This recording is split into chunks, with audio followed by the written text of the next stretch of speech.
The history of aviation has extended over more than 2,000 years, from the earliest forms of aviation, kites and attempts at tower jumping, to supersonic and hypersonic flight by powered, heavier-than-air jets. Kite flying in China dates back to several hundred years BC and slowly spread around the world. It is thought to be the earliest example of man-made flight.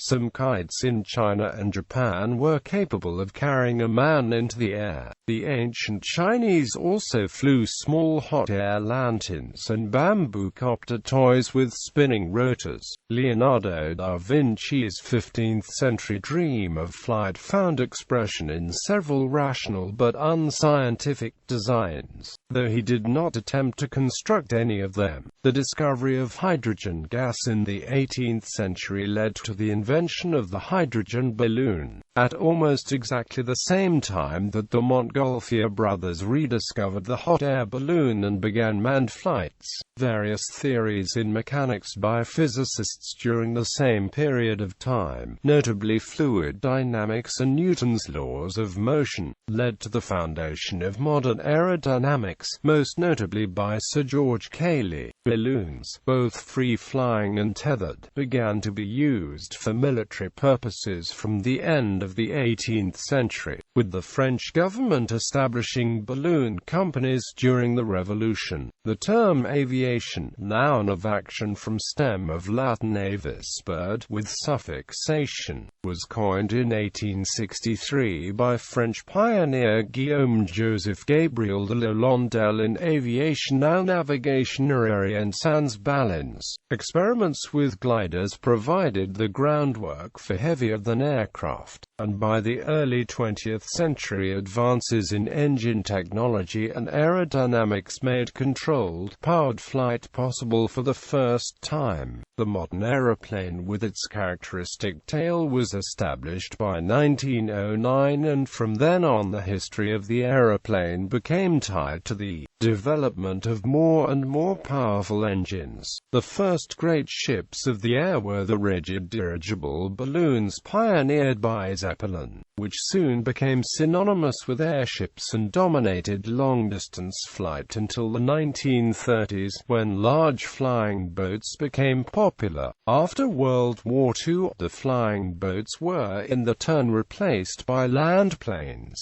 and the new and immensely powerful jet engine revolutionized both air travel and military aviation. In the latter part of the 20th century, the advent of digital electronics produced great advances in flight instrumentation and fly-by-wire systems.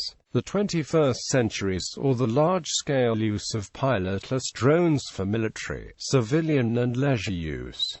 Primitive beginnings. Tower jumping. The origin of mankind's desire to fly is lost in the distant past. For the earliest legends there have been stories of men strapping bird-like wings, stiffened cloaks or other devices to themselves and attempting to fly, typically by jumping off a tower. The Greek legend of Daedalus and Icarus is one of the earliest known. Others originated from India, China and the European Dark Ages. During this early period the issues of lift, stability and control were not understood, and most attempts ended in serious injury or death. In medieval Europe, the earliest recorded tower jump dates from 852 AD, when Armand Furman made a jump in Córdoba, Spain, reportedly covering his body with vulture feathers and attaching two wings to his arms. Elmer of Malmesbury soon followed, and many others have continued to do so over the centuries. As late as 1811, Albrecht Berblinger constructed an ornithopter and jumped into the Danube at Ulm. Kites. The kite may have been the first form of man-made aircraft. It was invented in China possibly as far back as the 5th century BC by Mo Tse in Luban. Later designs often emulated flying insects, birds, and other beasts, both real and mythical. Some were fitted with strings and whistles to make musical sounds while flying. Ancient and medieval Chinese sources describe kites being used to measure distances, test the wind, lift men, signal, and communicate and send messages. Kites spread from China around the world. After its introduction into India, the kite further evolved into the fighter kite, where an abrasive line is used to cut down other kites. Man-carrying kites. Man-carrying kites are believed to have been used extensively in ancient China, for both civil and military purposes, and sometimes enforced as a punishment. An early recorded flight was that of the prisoner Yuan Huangdi, a Chinese prince, in the 6th century AD. Stories of man-carrying kites also occur in Japan, following the introduction of the kite from China around the 7th century AD.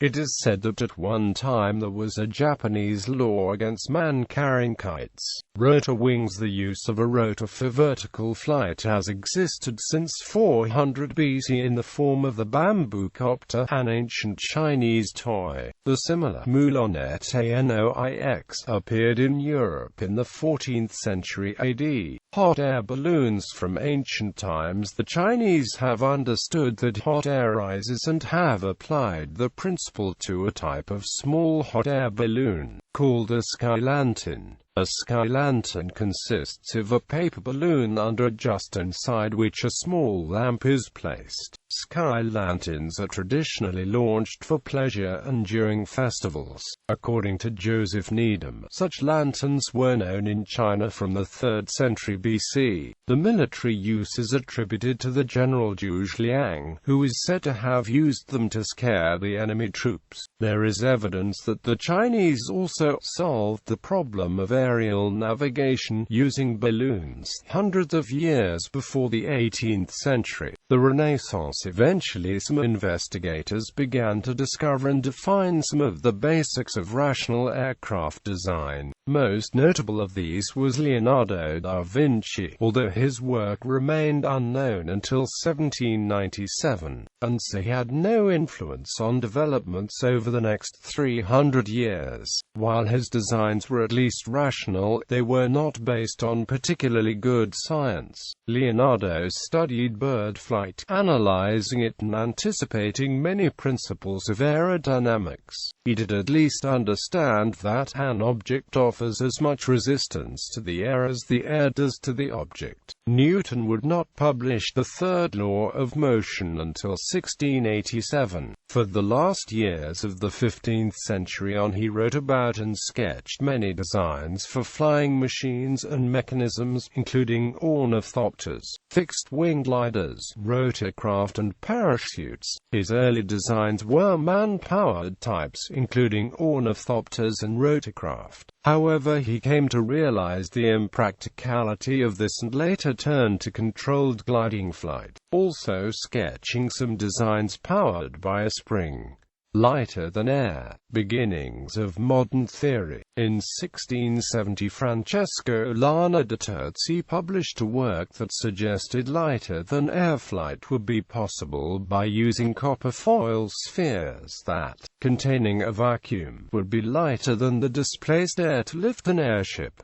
While theoretically sound, his design was not feasible. The pressure of the surrounding air would crush the spheres. The idea of using vacuum to produce lift is now known as vacuum airship but remains unfeasible with any current materials. In 1709 Bartolomeu de Gusmão presented a petition to King John V of Portugal, begging for support for his invention of an airship, in which he expressed the greatest confidence.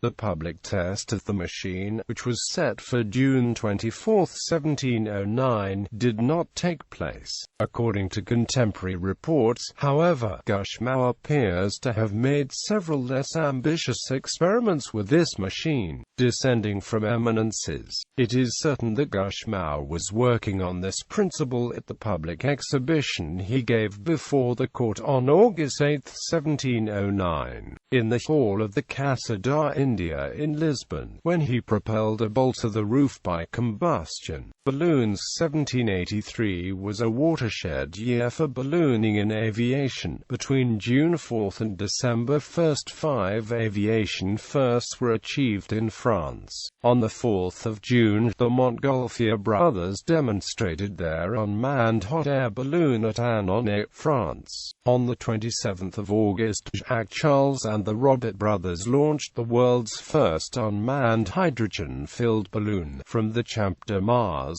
Paris. On the 19th of October, the Montgolfiers launched the first manned flight, a tethered balloon with humans on board, at the flight.It in Paris. The aviators were the scientist Jean-François Pilote de Rosier, the manufacturer manager Jean-Baptiste Raveon, and Giroud de Villette. On the 21st of November, the Montgolfiers launched the first free flight with human passengers. King Louis XVI had originally decreed that condemned criminals would be the first pilots, but Jean-François Pilote de Rosier, along with the Marquis François d'Orléans, successfully petitioned for the honor. They drifted 8 kilometers in a balloon powered by a wood fire. On the 1st of December, Jacques Charles and the Nicolas Louis Robert launched the manned hydrogen balloon from the Jardin des Tuileries in Paris, amid a crowd of 400,000.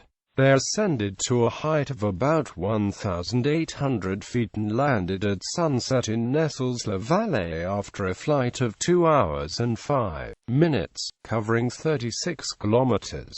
After Robert alighted, Charles decided to ascend alone. This time he ascended rapidly to an altitude of about 9,800 feet, where he saw the sun again, suffered extreme pain in his ears, and never flew again.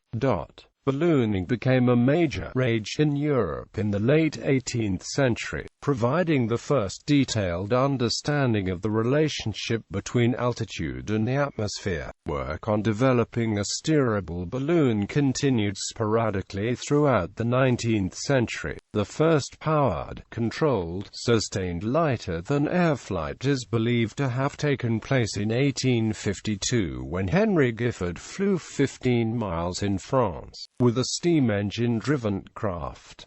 Non-steerable balloons were employed during the American Civil War by the Union Army Balloon Corps. The young Ferdinand von Zeppelin first flew as a balloon passenger with the Union Army of the Potomac in 1863. In the early 1900s, ballooning was a popular sport in Britain. These privately owned balloons usually used coal gas as the lifting gas. This has half the lifting power of hydrogen, so the balloons had to be larger. However, coal gas was far more readily available, and the local gas works sometimes provided a special lightweight formula for ballooning events. Airships were originally called dirigible balloons, and are still sometimes called dirigibles today. Another advance was made in 1884, when the first fully controllable free flight was made in a French Army electric-powered airship, La France, by Charles Renard and Arthur Krebs. The 170-foot-long, 66,000 cubic foot airship covered 8 kilometers in 23 minutes with the aid of an 8.5 horsepower electric motor. However, these aircraft were generally short-lived and extremely frail. Routine, controlled flights would not occur until the advent of the internal combustion engine. The first aircraft to make routine controlled flights were non-rigid airships. The most successful early pioneering pilot of this type of aircraft was the Brazilian Alberto Santos Dumont, who effectively combined a balloon with an internal combustion engine. On October 19, 1901, he flew his airship No. 6 over Paris from the Parc de Saint-Cloud around the Eiffel Tower and back in under 30 minutes to win the Deutsche de la Meurthe Prize. Santos Dumont went on to design and build several aircraft, Subsequent controversy surrounding his and others' competing claims with regard to aircraft overshadowed his great contribution to the development of airships. At the same time that non-rigid airships were starting to have some success, the first successful rigid airships were also being developed. These would be far more capable than fixed-wing aircraft in terms of pure cargo carrying capacity for decades. Rigid airship design and advancement was pioneered by the German Count Ferdinand von Zeppelin. Construction of the first Zeppelin airship began in 1899 in a floating assembly hall on Lake Constance in the Bay of Mansell, Friedrichshafen. This was intended to ease the starting procedure, as the hall could easily be aligned with the wind. The prototype airship LZ-1 had a length of 128 meters, was driven by two 10.6 kilowatts Daimler engines and balanced by moving a weight between its two nacelles. Its first flight, on July 2, 1900, lasted for only 18 minutes, as LZ-1 was forced to land on the lake after the winding mechanism for the balancing weight had broken. Upon repair, the technology proved its potential in subsequent flights, bettering the 6 meters per second speed attained by the French airship La France by 3 meters per second, but could not yet convince possible investors. It would be several years before the Count was able to raise enough funds for another try, although airships were used in both World War I and II, and continue on a limited basis to this day. The development has been largely overshadowed by heavier-than-aircraft